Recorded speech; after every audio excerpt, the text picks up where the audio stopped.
My name is Samira Haddou, and this morning, the head teacher who told me I was polluting the prestige of this academy is standing on the sidewalk with his personal belongings in a cardboard box, while I take my seat in the center of the Board of Governors. There is a profound cinematic justice in watching a man realize that the woman he tried to bury was actually the foundation of the very ground he walked on. In the city of Manchester, power isn't always about who speaks the loudest. Often, it is about who is listening in the shadows. Have you ever been silenced by someone who thought they were better than you? Please, share your story in the comments below. I moved to Manchester from Algiers 4 years ago, bringing nothing but my daughter, Layla, and a determination to give her the world. I am a researcher, a woman of science and quiet observation. I work late hours in a laboratory so that Layla can attend the St. Jude's Academy, an elite institution known for its tradition and its rigid ivory tower standards. I am a woman who wears a hijab and speaks with the melodic lilt of North Africa, a fact that seemed to offend the head teacher, Mr. Sterling, from the moment we met. To him, I wasn't a dedicated mother or a brilliant scientist. I was an outsider who had somehow slipped through the gates of his pristine kingdom. The humiliation happened during the annual Parents' Council meeting. The hall was filled with the scent of expensive perfume and the rustle of designer wool. I had arrived straight from the lab, my clothes simple and my heart full of questions about the new curriculum. When I raised my hand to ask about the school's integration program, Mr. Sterling didn't just dismiss my question, he dismantled my dignity. "Mrs. Haddou," he said, his voice echoing through the microphone, amplified for the amusement of the wealthy parents in the front rows. "I think you've confused our academy with a community center. We prioritize excellence here, not social experiments. Perhaps if you spent more time assimilating into our British standards and less time demanding we change for you, you'd understand why your daughter is struggling to fit in. This meeting is for parents who truly belong to the legacy of St. Jude's. Maybe you'd be more comfortable at a school closer to your own demographic." The room went cold. A few parents snickered while others simply looked away, their silence a heavy weight on my shoulders. I felt the heat of shame creep up my neck, not because I was wrong, but because he was so comfortable being cruel. I looked down at my hands, my voice a mere whisper as I replied, "I apologize, Mr. Sterling. I only wish for Layla to have the best." I sat back down, the eyes of 100 strangers burning into me. I felt small, I felt invisible. But I wasn't invisible to everyone. At the very back of the hall, leaning against the oak-paneled doors, stood Owen Fletcher. To the public, Owen is a reclusive philanthropist and a titan of the construction industry. A British man whose family has shaped the skyline of Manchester for generations. In the world that exists beneath the surface, however, Owen is a man of absolute authority, a mafia boss who operates with the precision of a watchmaker and the lethality of a winter storm. He doesn't shout, he acts. He doesn't threaten, he replaces. He had been watching the meeting because his charitable trust provided the majority of the school's endowment, though his name was never on the letterhead. Owen had seen the way Sterling mocked my accent. He had seen the way I held my head high, even as my heart was breaking. He didn't stand up and cause a scene.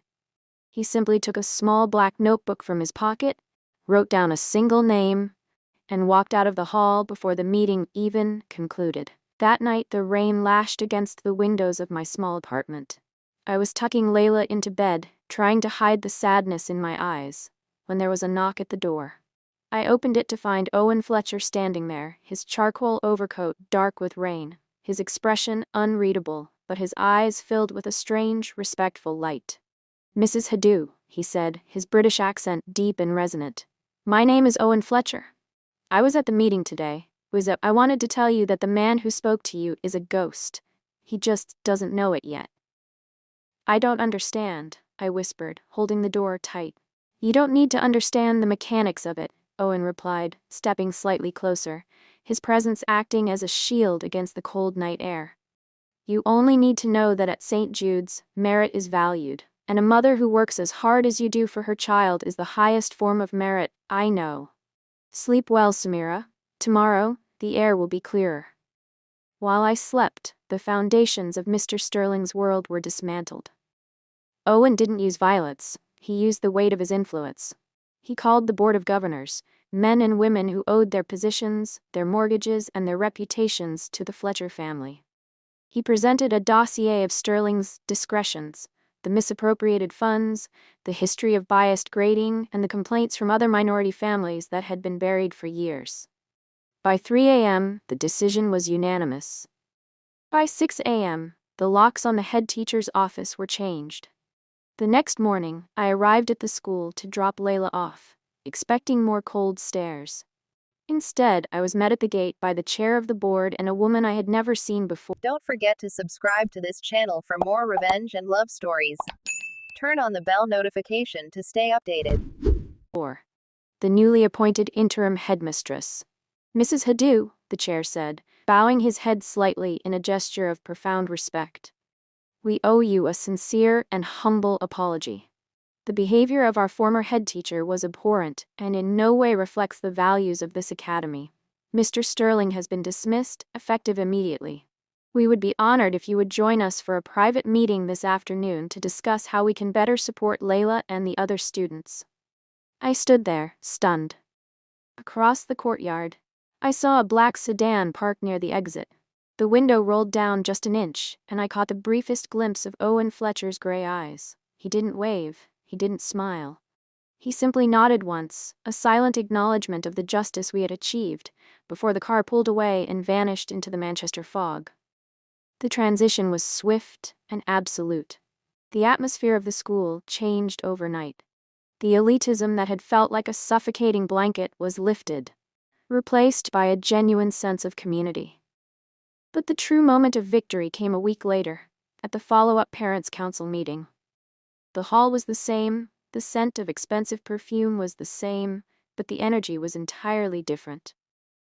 I didn't sit in the back this time. I walked down the center aisle, my head held high, my hijab of vibrant silk that caught the light.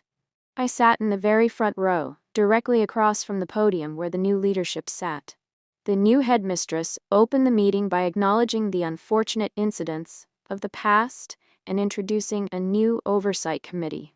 And to ensure that our parents are properly represented, she announced, we have invited our most distinguished researcher and parent, Samira Haddou, to serve as a founding member of our Ethics and Integration Board. I felt a surge of warmth that had nothing to do with the heating in the room. I looked around at the other parents. The ones who had snickered were now leaning forward, eager to be seen as my friend. The ones who had looked away were now nodding in agreement. They recognized power, even if they didn't understand where it came from. I realized then that Owen Fletcher hadn't just given me a seat. He had given me a voice. He had seen a woman being treated as less than, and had used his terrifying, elegant power to restore the balance. He didn't do it for praise. He never spoke to me again in public. But every time Layla came home with a smile and a story of her new friends, I knew it was his silent hand at work. Karma is not always a sudden blow. Sometimes it is the slow, steady rise of the person you tried to keep down.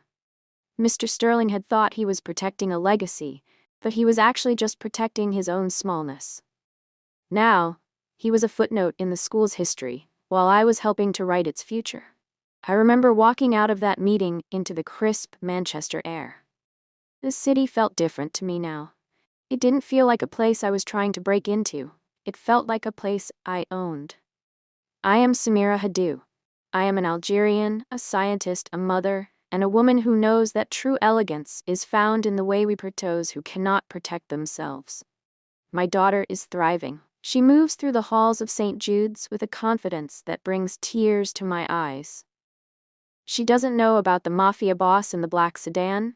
She doesn't know about the secret meetings or the midnight audits. She only knows that her mother is respected and that her school is a place of light. I still work late in the lab, and I still carry the scent of North Africa in my heart. But when I walk through the gates of the academy, I don't feel like an immigrant seeking permission. I feel like a pillar of the community.